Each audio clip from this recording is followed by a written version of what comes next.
వెళ్ళి చూపించి జరగవలసిన ఏర్పాట్లు చేస్తాను. నేనే దగ్గరుండి అన్ని ఏర్పాట్లు చూస్తాను. పద. థ్యాంక్ యూ అండి.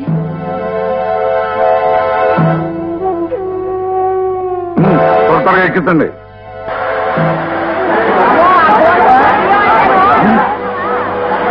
చైర్మన్ గారు, ఆ కూలిపోయిన బిల్డింగ్ లో జనమంతా ఇట్టే వస్తున్నారు.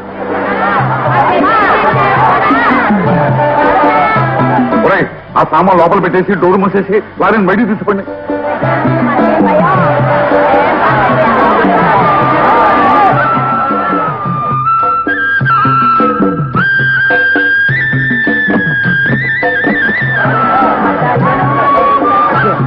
లాల్ గారు ఎక్కండి.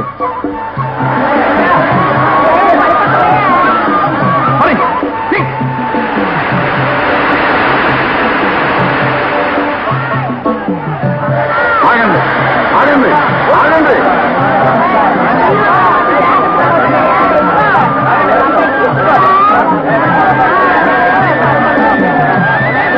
ఆగండి ఆగండి. ఏమిటి అందరూ ఇలా వచ్చారు? తుఫాన్ లో బిల్డింగ్ కూలిపోయింది, అందుకనే వచ్చాం. కట్టుకుంటూ వచ్చామండి. ప్రభుత్వం ఏదైనా ఒక దారి చూపించేదాకా మేమంతా ఇక్కడే ఉంటాం. బ్రిటిష్ హయాంలో కూడా ఇలాంటి తుఫాన్లో వచ్చినప్పుడు ఇలాగే చేసేవాళ్ళం. అది అప్పటి మాట. ఇప్పుడు అలా జరగడానికి వీలేదు. వచ్చిందని వెళ్ళండి. చైర్మన్ గారు, వీళ్ళందరికీ మున్సిపల్ గోడౌన్లో పునరావాసం కల్పించడం కోసం నేనే తీసుకొచ్చాను. చైర్మన్ గారు, ఈ మంద మన గోడౌన్లో చేరితే అండర్ గ్రౌండ్ లో ఉన్న మన దొంగ సరుకులు. నువ్వు నోరు. ఇదిగో ఇంజనీర్ గారు, మీ ఆలోచన మంచిదే, కానీ వీళ్ళందరినీ ఈ గోడౌన్లో ఉంచడానికి వీల్లేదు. వీల్లేదంటే ఎందుకు వెళ్ళేదో చెప్పండి. ఎందుకేమిటి? ఆయన మున్సిపల్ చైర్మన్, ఇది మున్సిపాలిటీ గోడౌన్. దీని మీద అధికారం ఆయనకు ఉండకపోతే ఇంజనీర్కి ఉంటుందా? ఇదిగో, మాతో నాటం ఆడాలని అడ్డం వచ్చారా? సెంటర్ లో పట్టుకొని చేత కొట్టేస్తాను, జాగ్రత్త. ఏమిటమ్మా ఊరికే డబాయిస్తున్నావు? గోడౌన్ లో కొన్ని లక్షలు విలువ చేసే సిమెంట్ స్టీల్ స్టాక్ ఉందో తెలుసా? ఉంటే ఏంటండి, సిమెంట్ మేము తింటామా? స్టీల్ మేము నవలేస్తామా? మున్సిపాలిటీ ఆస్తులకి నష్టం కలగదని నేను హామీ పత్రం రాసిస్తాను. వీళ్ళందరినీ ఇక్కడే ఉండనివ్వండి.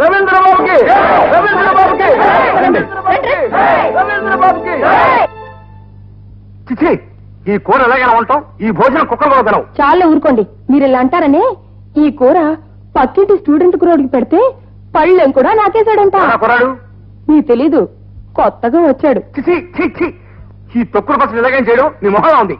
నాది మీకు ఎప్పుడు నచ్చదు. వెనకటి వెంకట్రావుకి ఈ పచ్చడి పెడితే రాత్రికి కూడా కొంచెం పెట్టమ్మా అని అడిగాడు. ఇదిగో, నువ్వు వండిన వంట నాకంటే ముందుగా పక్కింటి వాడుకో వెనకింటి వాడుకో పెట్టావో నీకు తో వచ్చేస్తాను. పోనీ నీకు పెట్టి పెట్టనా? అబ్బా, ఈ రోజు నుంచి ఇంట్లో పరాయి మొగాడు ఊసత్రానికి వీలు అంతే. ఎప్పుడు సనుగుడు. ఇది ఎప్పుడు పక్కింటి వాడికి పెట్టడం, వెనకింటి వాడికి పెట్టడం. ఇంకా నయం, ముందు రోడ్డు ఉండిపోయింది, లేకపోతే ఎదురింటి వాడికి కూడా పెట్టేది. కర్మ. గిరాకీ వస్తుందిరా, గిరాకీ. టాక్సీ వస్తావా? ఎక్కడికి? మున్సిపల్ గోడౌన్ దగ్గరికి. మున్సిపల్ గోడౌన్ దగ్గర మీటర్ మీద 10 రూపాయలు ఇచ్చే వస్తా. మీటర్ మీద 10? ఏ మీటర్ డబ్బులు ఇస్తే రావా? మీటర్ డబ్బులా? ఊరే మీటర్ డబ్బులా? ఊరికి కొత్త ఏమయ్యా, ఎగతాళిగా ఉందా? సర్లే, ఎలా అమ్మా? నా దగ్గర పెట్టుకోవద్దు, సెంటర్ లో పట్టుకొని చేత కొట్టేస్తాను, జాగ్రత్త. పదక్క, వేరే టాక్సీ దగ్గరికి వెళ్దాం. సరే పద. పొద్దునే మంచి దారిని తగిలింది. ఏమయ్యా, వస్తావా? ఆడు చెప్పాడుగా మీటర్ మీద 10 రూపాయలు ఇస్తే వస్తానని. నేను అంతే. ఎక్కడ దొరికారయ్యా నాకు? చాలే, ఎలా అమ్మా? పొద్దునే మంచి గిరాకీరా. టాక్సీ వస్తావా? మీటర్ మీద 10 పెడతావా? సరే పెడతాను, పద. అయితే సిట్టు సనేసి పద. మరి మోటో కిలో పుట్టు. సరైన గిరాకీరా. నగర్ గారా, ఇక్కడే ఆపండి ఆపండి. తాపుతా. డౌను డౌన్ బాబు. ఏమన్నా డ్రైవర్ గారు వెనకాల కలుపుతారు మళ్ళా? తీస్తా.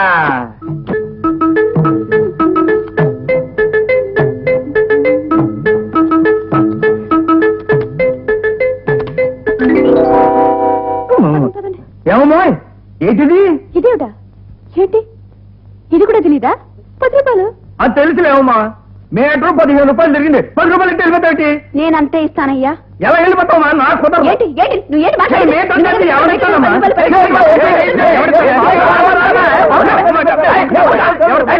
బాబు, మీ నాయన చెప్పండి, పెద్ద మనుషులుగా ఉన్నారు. ఆ కోర్టు ఎక్కువ మాక. నేను పెద్ద మనిషిని కాదు. పెద్ద మనుషులు కూడా ఇస్త్రీ చేస్తానంటే ఏసేవేటో చెప్పు. బాబు, మీ ఎంటర్ సార్ చేయమంటే ఏమనంటున్నారండి.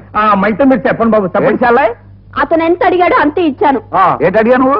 మీటర్ మీద 10 ఎట్టమన్నానండి. రే, మీటర్ మీద 10 ఎట్టమన్నానండి. ఎట్టింది కదా. అట్టుకుని పళ్ళకి వెళ్ళిపో, లేకపోతే ఉతికి ఇస్త్రీ చేసేయగలను అంతే. అదే న్యాయం. అది మేటర్ కాదు, అది 10 రూపాయలు కాదు. నోటు సెలవుదంటే చెప్పు, కొత్త తిప్పిస్తాను. అంతేగాని నువ్వు అన్న మాటే సెలవుదంటావా? బులుగు పోవటట్టు ఉతికించేయగలవు. ఓహో, మీరందరూ కలిపి నా డబ్బు ఎక్కడ చూస్తున్నారా? చూపిస్తానయ్యా నా తడక.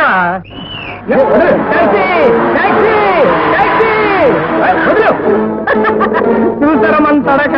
మర్యాదగా మీరు ఇవ్వాల్సిన డబ్బులు ఇస్తే సరే, లేకపోతే ట్యాక్సీలు బంద్, ట్రాఫిక్ బంద్, మీరు ఇక్కడ బంద్. మీటర్ డబ్బులు ఇవ్వమంటే వినంటారు సార్.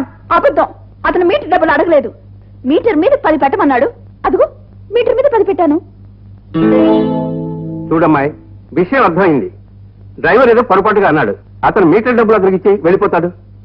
నేను ఇవ్వను. ఇవ్వకపోతే రోడ్డు మీద ట్యాక్సీలు కదలవు. ట్యాక్సీ ఇవ్వాలా? జిందాబాద్. అమ్మాయి, ట్రాఫిక్ జామ్ అవుతుందమ్మా. అవ్వనివ్వండి. ఇక్కడ జరిగింది మీకు నాకే కాక అందరికీ తెలుస్తుంది. పోనీ నువ్వేనా వెళ్ళవయ్యా? నేను వెళ్ళండి. నిరాహార దీక్ష చేసిన సరే డబ్బులు ఇచ్చుకుంటానండి. ట్యాక్సీ డ్రైవర్ల కోర్కెలు నెరవేరాలి. ఏంటి నాసా చెల్లమ్మా, నువ్వు చెప్పాల్సింది చెప్పావు కదా, ఇంటికి వెళ్ళిపోచ్చి ఆ 10 వద్దట. ఏంటి సార్ ఇది? డ్రైవర్ మీద చేయి చేసుకుందాం అనుకుంటే వీళ్ళు సిటీ బంద్ అంటారు. పోనీ ఆ పిల్లనే దబాయిద్దాం అనుకుంటే అసలే ఆడవాళ్ల మీద అత్యాచారాలంటూ మా డిపార్ట్మెంట్ మీద బురద జరుగుతారు.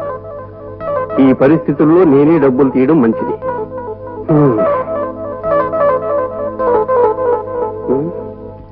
చూడు, నీ మీటర్ డబ్బులు నీకు ఇస్తున్నాను కానీ ఇక వెళ్ళు.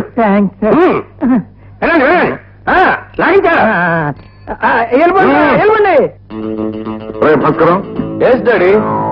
నువ్వు కాలేజీకి వెళ్ళి ఎన్ని రోజులైంది? అదేంటి daddy, I very prompt. Normal.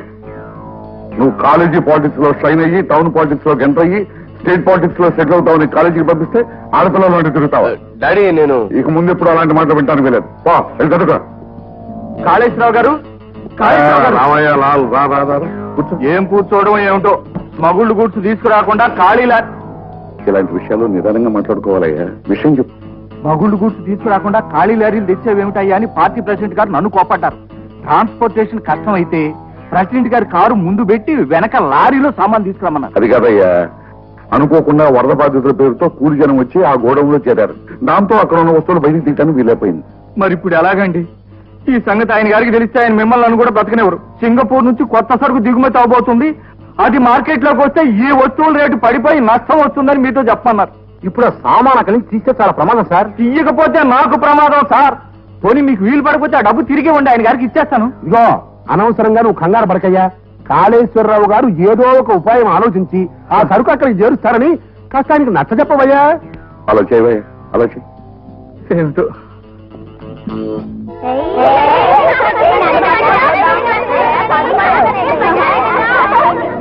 చాలా మంది జనం ఉన్నట్టున్నారు. మనం అనుకున్నట్టు చేయగలమంటావా? అనుమానం ఎందుకు, మొదలెడదాం పదం.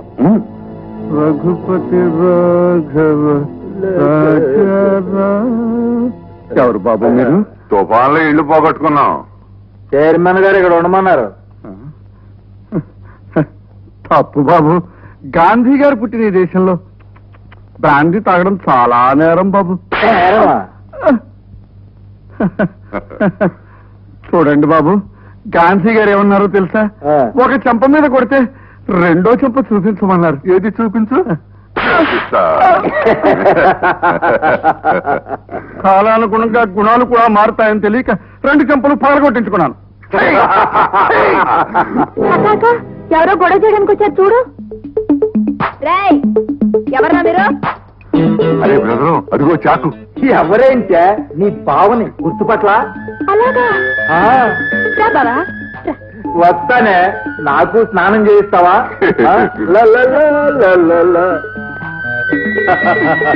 తలంటుతావా?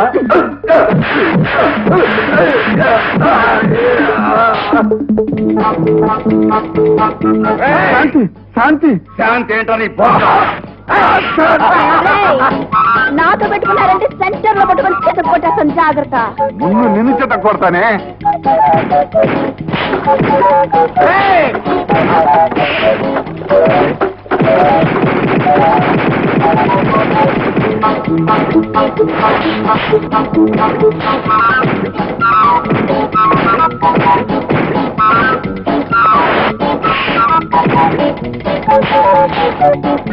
బాబు తప్పు బాబు, ఆడపిల్లలు కొట్టకూడదు.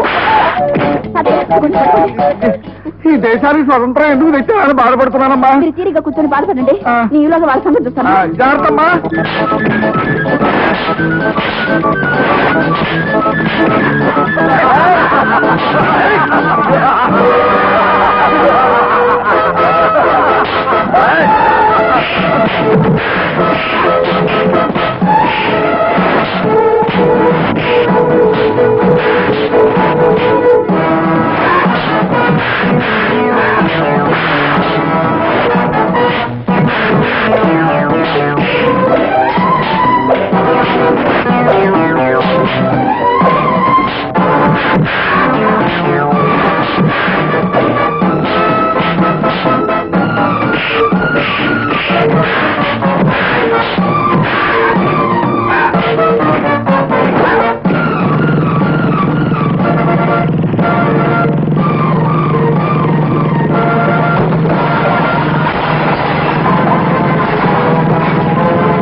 దేశానికి స్వతంత్రం వచ్చిన సంవత్సరాలైనా ఈ హింసావాదుల బాధ మనకి తప్పలేదు బాబు.